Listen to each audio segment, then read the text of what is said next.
Vīrietim labāk ir dzīvot sava nama bēniņu kaktiņā vai pat uz jumta maliņas, nekā atrasties namā kopā ar sievu, kur ir nesaticīga un nepārtraukti ķildojās, ziniet, kas zāģē nepārtraukti. Bet kā ir ar sievu, kuras vīrs ir nekam nederīgs muļķis un dumiķis? Un, ziniet, Bībele arī par šo mums kaut ko māca. Jo no vienas puses, jā, stāv rakstīts, ka sievai taču ir jāpadodas un jāpaklaus savam vīram, un katra dievbīga sieva tā to darīs, jo vīrs ir sievas galva, to Dievs tā to ir lēmis. Kristus ir vīra galva, un vīrs ir sievas galva. Mēs runājam par laulības attiecībām. Bet ko darīt, ja tas vīrs ir nejēga? Viņš ir netiklis, jā. Nu, pastīsimies uz piemēru, kas atrodams 1. Samuela grāmatā. Tur mēs redzam stāstu par Nabālu vai Nābalu un Abigailu. Tā nu sanāca, ka šis Nābals bija turīgs vīrs, viņam bija saimniecība, viņam bija savi lopi un gani, cilvēki, kas strādāja pie viņa. Un šie viņa strādnieki, viņa gani bija atradušies dažādās vietās, kur arī Dāvids un viņa apbruņotie vīri, karavīri, kas tajā laikā bēguļoja, bija bijuši līdzās. Un, kā mēs redzam no liecībām, varam saprast, ka Dāvids bija izturējies labi pret viņiem, viņi nebija tos aiztikuši, kas tajā laikā nebūtu bijis nekas neparasts. Īpaši, ka šādas sirojošas grupas, ka viņi būtu labprāt izmantojuši savu pārspēku, ja, un varu pār kādiem ganu zēniem un puišiem, lai piesavinātos tās lietas, kas viņiem bija. Bet viņi to nebija darījuši, un mēs varam saprast, ka viņi bija kā tādi aizsargi šiem puišiem. Viņi bija sargājuši viņus no laupītājiem, no citiem ļauniem cilvēkiem un darījuši labu viņiem. Un tagad, kad pats Dāvids un viņa vīri ir nonākuši tādā vajadzībā, varbūt viņiem nav ēdiena, vēl kādas lietas, kas viņiem trūkst, tad Dāvids sūta savus vīrus pie šī Nābala un liek viņiem, lai tie atgādina Nābalam to, kā šie vīri ir izturējušies un cik daudz labi tie ir darījuši, un varbūt ar cerību, ka šis Nābals arī tad gribēs atdarīt arī labu ar labu. Bet tas Nābals ir muļķis, un viņš neieklausās šajos vīros, un viņš neieklausās arī savējos vīros, un viņš nesaprot to situāciju, kurā viņi atrodas. Un viņš tā vietā, lai parādītu žēlastību, viņš viņus izsmēja, viņš viņus padzen tos vīrus, un pēc mirkļa mēs saprotam, ka Dāvids, kad to uzzina, viņa dusmas iedegās, un viņš ir gatavs iet un iznīcināt Nābalu, visu viņa namu, visu, kas viņam pieder. Bet tad parādās šī sieviete Abigaila, kas ir Nābala sieva, un viņa ir dievbīga sieviete, un viņa ir gudra.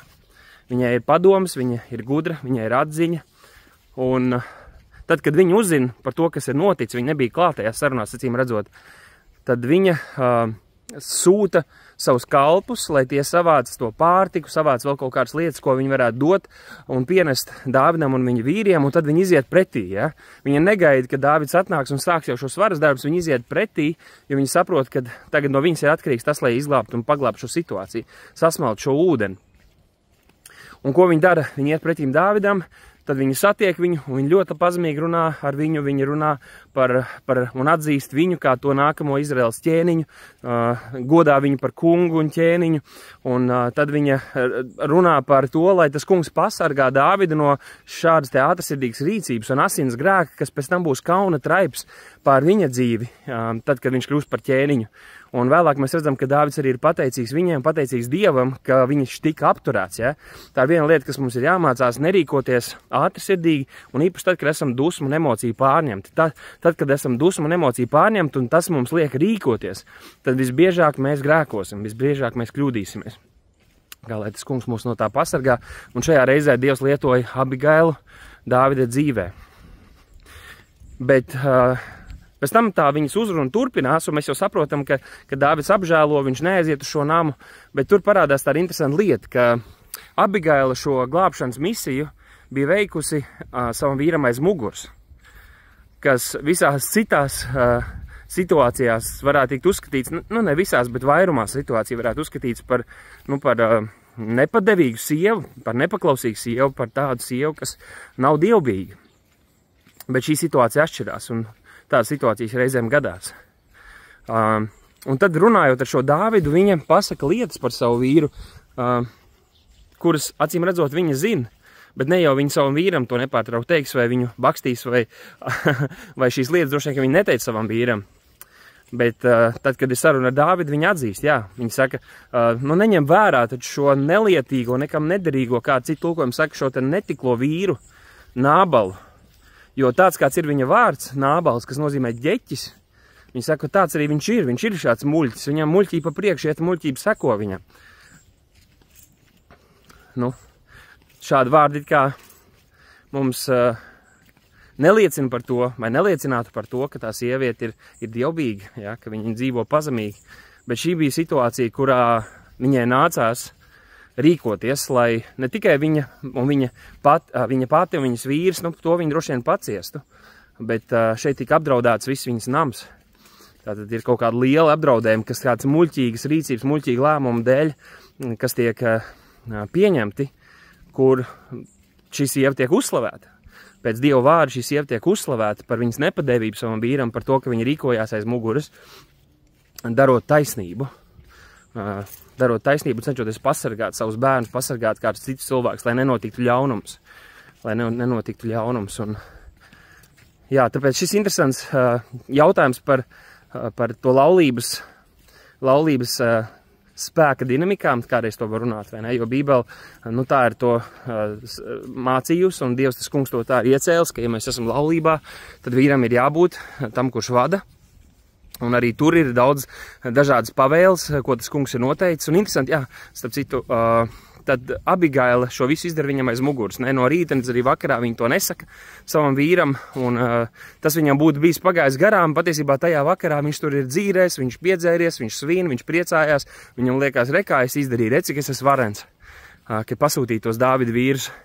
Bet nākamajā rītā, kad Abigaila viņam pastāv šo notikumu, tad viņš ir tik ļoti pārbijies, ka viņš kļūst kā akmens, un 10. laikā tas kungs viņu nokauj. Un Dāvids tad dod Dievam godu par to, ka viņš pats nedarīja šo grēku, bet tas kungs ir bijis atriebējis, un viņš ir ieviesis taisnību. Un tāpēc, jā, atriebība pieder tam kungam, mums pašiem nebūs atriebties.